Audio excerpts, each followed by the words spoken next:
Lingala News ni magazini ile inatukabraka mainformasyon ya kweli ile tunafuataka kila siku. Lingala News,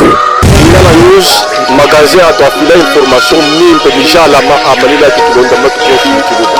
Lingala News ina magazini betu tulanda ku RDC. Lingala News Lingala News magazine et puis ça va information solo. Ne vous trompez pas d'adresse pour être bien informé. Suivez Lingala News.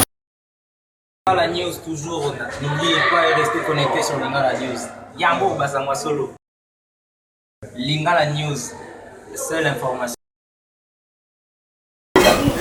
Merci chers téléspectateurs, bozalaki ebele na kolanda magazine Abino Lingala News ou elukela Rabino ba information ya solo. Babina sali pour Lingala News tanga solo. Vraiment tozali pona bino nyoso na kotalisa bino ba information oyo ya lelo.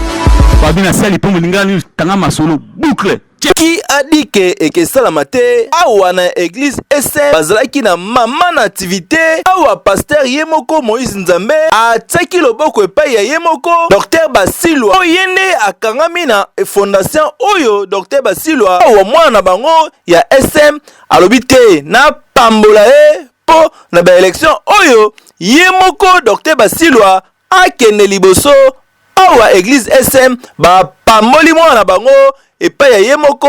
pasteur Moïse Nzambe vraiment a pamboli mwana na ye pona maponami oyo basela kopona ye vraiment ezalaka nde boye boyoka Yemoko ndenge Dr Basilwa asili koloba na micro ya Lingala News. To tondi bino na mutuna botuni biso tozo lancer message na bana funa biso tozana nute pona mambo propagande malgré que na kozala candidat na ba élection o ezali liboso na biso ya 2023 mais lelo soki toye je crois bozomona banderole o ezana sima na biso ezolobela plus makambo ya fondation ezali fondation babengi Fodoba en sigle o elngelo ba fondation Dr Basilwa nde ngai toza elongo na bandeko o tosa na bango na cabinet ka ndenge bomoni nde tozali bango pe basepelaki bazala pe na ngai na mukolo lelo pona tolobela pe plus makambo na biso ya fondation toza na problème ya fondation Dr Basilwa ezali fondation ezo réunir batu nyonso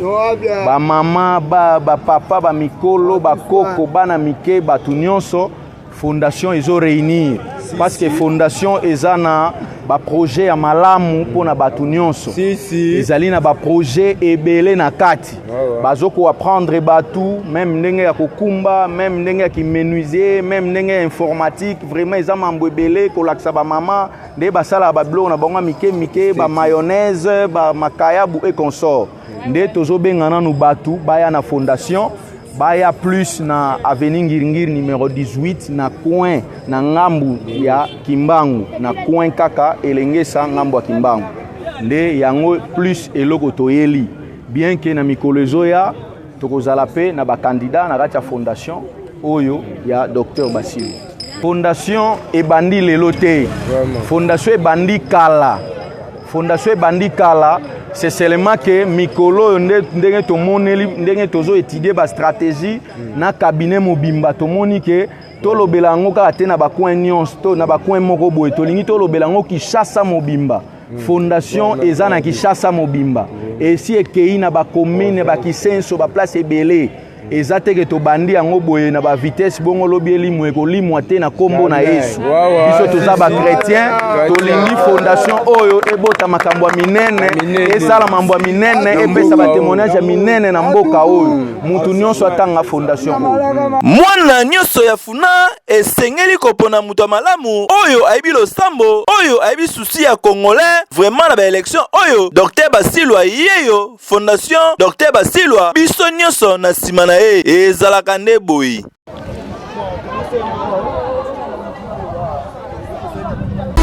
Babina sali pour Lingala News tanga solo boucle.